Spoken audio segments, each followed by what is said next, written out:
The idea that there are 7 princes of hell did not come from the Bible. This classification emerged in medieval Europe when theologians and witch hunters tried to organize evil into categories that made sense to the human mind. The number 7 appeared because it was convenient. The 7 deadly sins already existed, so it seemed logical that each sin would have a demon responsible for it.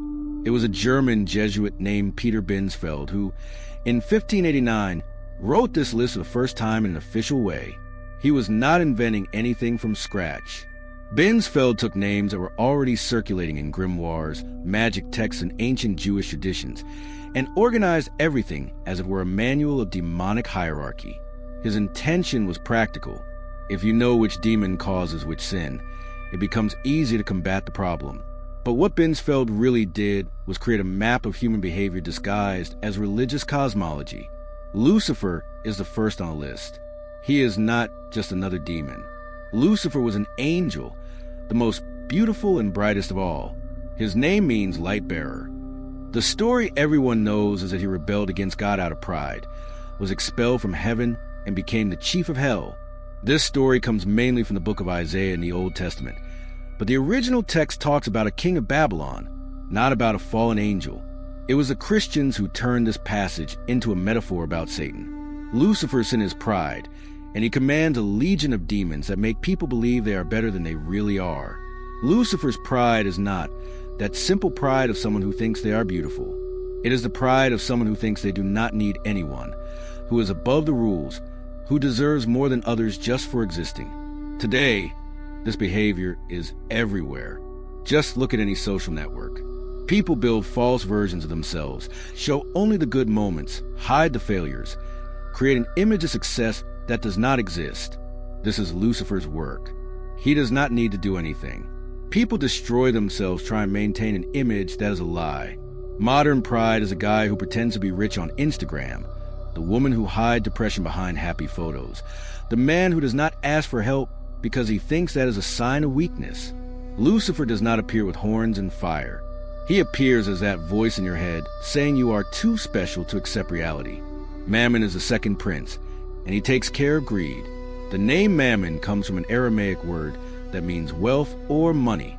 Jesus mentions Mammon in the Gospels when he says that no one can serve 2 masters, God and Mammon. But Mammon did not become a real demon until the Middle Ages, when Christian writers began to personify money as an evil force. Mammon's greed is not just about wanting to have more. It is about turning everything into numbers, into exchange value. It is seeing people as resources, time as investment, life as a game of accumulating points. Mammon's legions work by making people believe that happiness can be bought, that security comes from having a fat bank account, that success is measured in assets. The whole world today operates according to Mammon's rules. The global economic system is a giant machine for turning people into consumers and then into numbers. You are not a person. You are a social security number, a credit score, a purchasing potential. Mammon convinced humanity that the only thing that matters is to grow, produce, accumulate. It does not matter if you're happy. It does not matter if your relationships are real. It does not matter if you sleep well at night. What matters is whether you are generating value. And the worst part is that people accepted this without questioning. They think it is normal to work at a job they hate because it pays well. They think it is normal not to see their children grow up because they need to work overtime. They think it is normal to destroy their own health to maintain a standard of living that was not even theirs to begin with. Asmodeus is the third, responsible for lust. This demon is much older than Christianity. He appears in the book of Tobit, a Jewish text where he kills 7 husbands of a woman named Sarah because he wanted her only for himself. Asmodeus is the demon of sexual possession, of obsession, of desire that becomes disease. His lust is not about normal sex. It is about turning people into objects, about seeing others as pieces of meat to use and discard. Asmodeus' legions work by creating a culture where everything is sexualized, where people are worth how desirable they are, where real intimacy is replaced by performance. The internet gave Asmodeus an infinite field of work. Pornography is 3 clicks away from any child. Dating apps have turned relationships into supermarket catalogs. People no longer date, they swipe, They do not get to know each other. They check if the other person passes a criteria on the list. And when desire passes, they discard and move on to the next. Asmodeus is also behind the impossible beauty industry. Women spend fortunes trying to look like edited photos. Men develop dysmorphias trying to have bodybuilder bodies. Nobody is beautiful enough. Nobody is desirable enough. Nobody is sexy enough. And the more people try to reach this false ideal, the more frustrated they become, the more empty, the more alone. Asmodeus' job is to make you believe that being desired is more important than being loved. Leviathan is a fourth prince, the demon of envy. In the Bible, Leviathan is described as a giant sea monster, a multi-headed serpent that lives in the ocean. The texts speak of it as a creature of chaos, something that God created to show his power. But Binsfeld turned Leviathan into the demon of envy, and it makes sense. Envy is like a snake that bites from the inside. It does not attack head-on, it corrodes little by little. Envy is the most silent and most destructive sin of all. While pride is loud and greed is obvious, envy hides. People do not admit they feel envy. They disguise it as criticism, as concern, as justice. But deep down, it is just pure envy. Leviathan commands legions that make people measure their lives by what others have. You look at your neighbor and see his new car. Suddenly, your car that worked perfectly well seems like crap. You see your friend happy in her marriage and start to think your relationship is no good. You see someone getting promoted and feel anger instead of joy. That is Leviathan working. Envy kills happiness without offering anything in return. It only destroys. And today, with social networks showing everyone's edited life directly in your face 24 hours a day, Leviathan is stronger than ever. Everyone is comparing everything all the time. Your house, your body, your job, your life. And in this infinite comparison, no one is ever satisfied because there is always someone who seems to be better. Beelzebub is the fifth in the hierarchy, responsible for gluttony. The name Beelzebub comes from Beelzebub, which means Lord of the Flies. He was originally a Philistine god, but the Hebrews turned him into a demon as a way to insult competing religions. In the Gospels, Beelzebub appears as a prince of demons, practically a synonym for Satan. But in the classification of the seven princes, he got gluttony. And gluttony is not just about overeating. It is about consuming, devouring, never being satisfied. Beelzebub's legions work by creating a void in people that never fills. You eat because you are sad. You buy because you are bored. You watch series after series because you cannot stand being alone with your thoughts. Modern gluttony is watching Netflix until dawn even though you are tired. It is scrolling through your phone feed for hours even though you know you will not see anything useful. It is buying things you do not need with money. You do not have to impress people you do not even like. Beelzebub's job is to make you confuse momentary pleasure with real happiness. He offers an infinite banquet where everything tastes like cardboard, but you keep eating because you do not know how to do anything else. Consumer society is Beelzebub's temple. Everything is made to be disposable. You buy a phone, but in 2 years there is already a better model. You buy clothes, but next season they are already out of fashion. Nothing lasts, nothing satisfies, nothing is enough.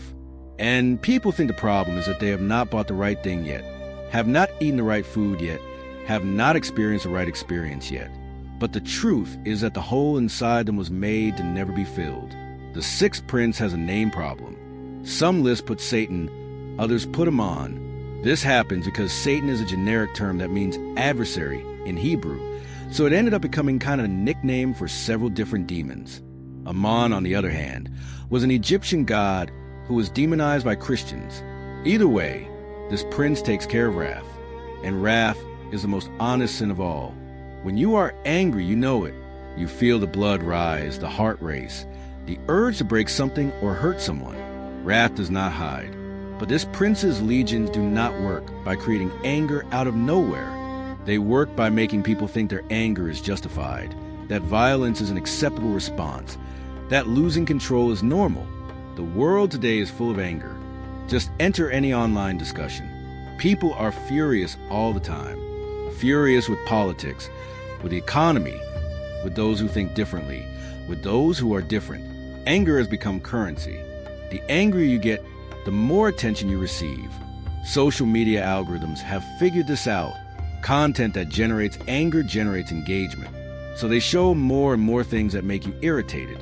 And you get stuck in a cycle where you are always nervous, always ready to fight, always looking for the next target to discharge your frustration. Wrath also appears in traffic, in lines, anywhere people lose patience. It appears in families, where discussions become screams and screams become violence. The Prince of Wrath does not need to do much. He just needs to keep people stressed, tired, frustrated. The rest happens by itself. Belphegor is the seventh and last prince responsible for sloth. His name comes from Belphegor, another god that was turned into a demon.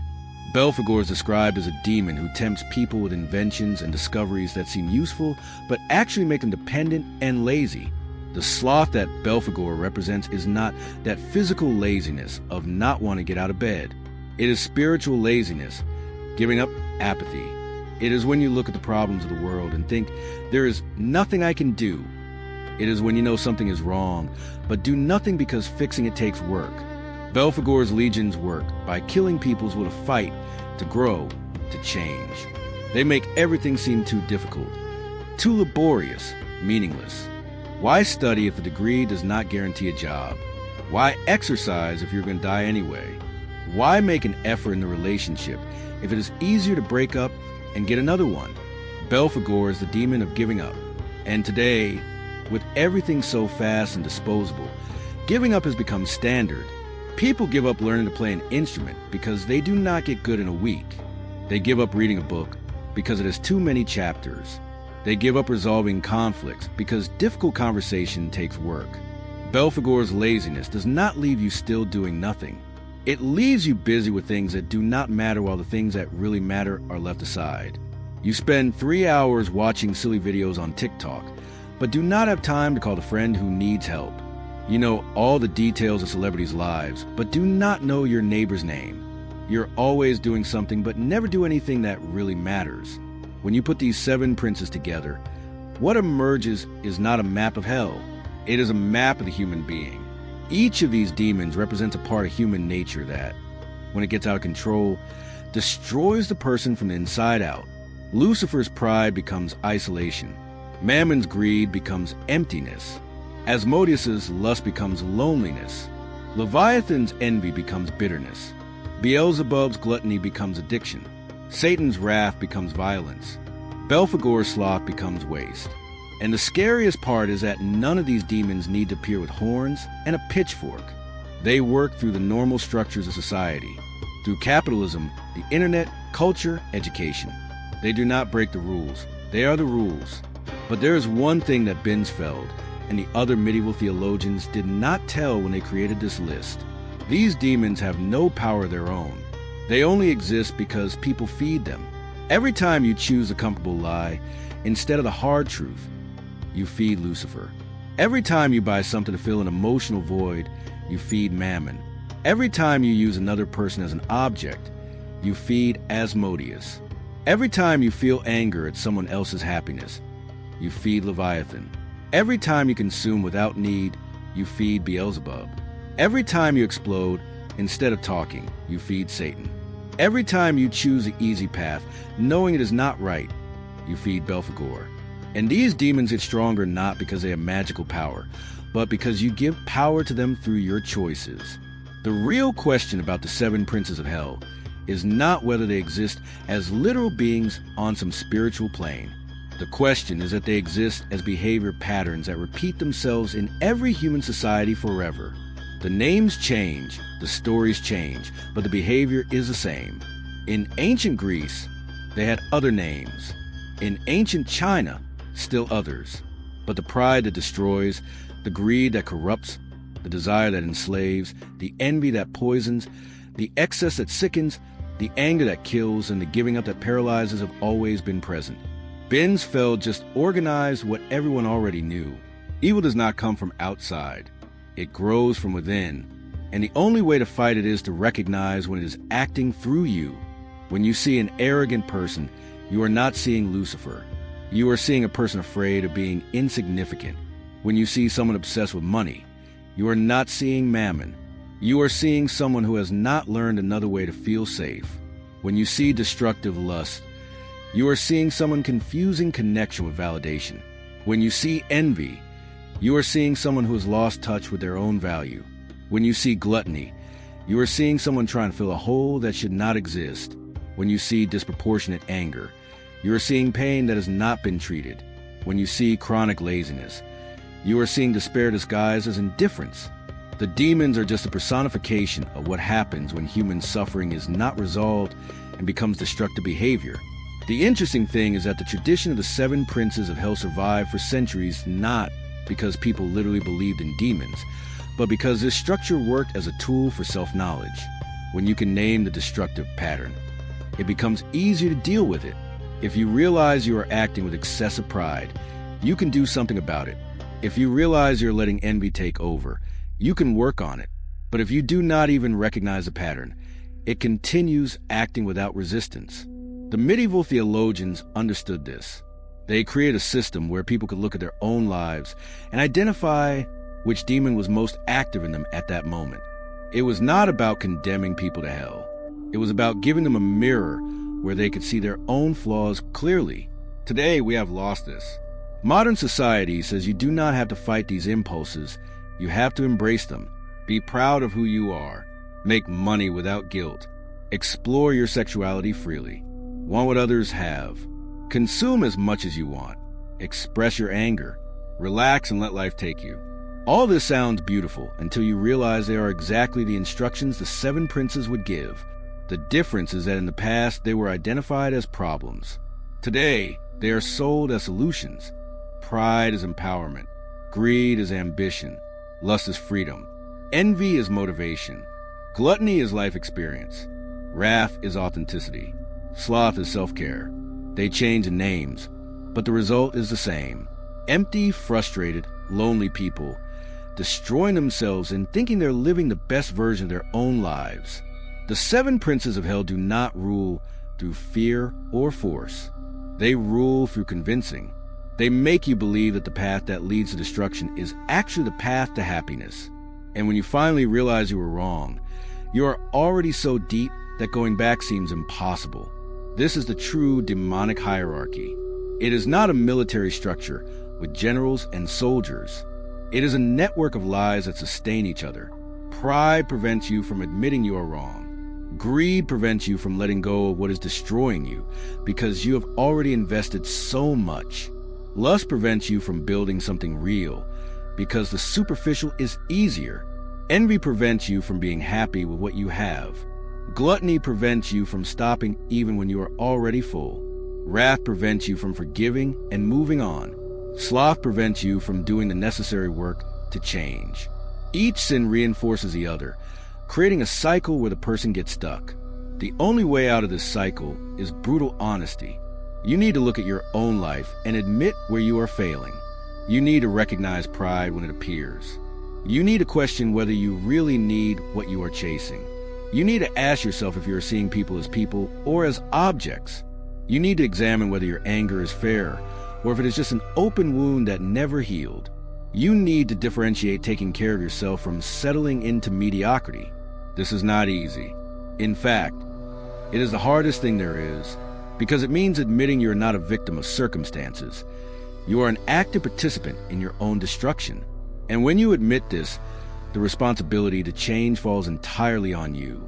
You can no longer blame the system, society, family, demons. The fault is yours and the solution is too.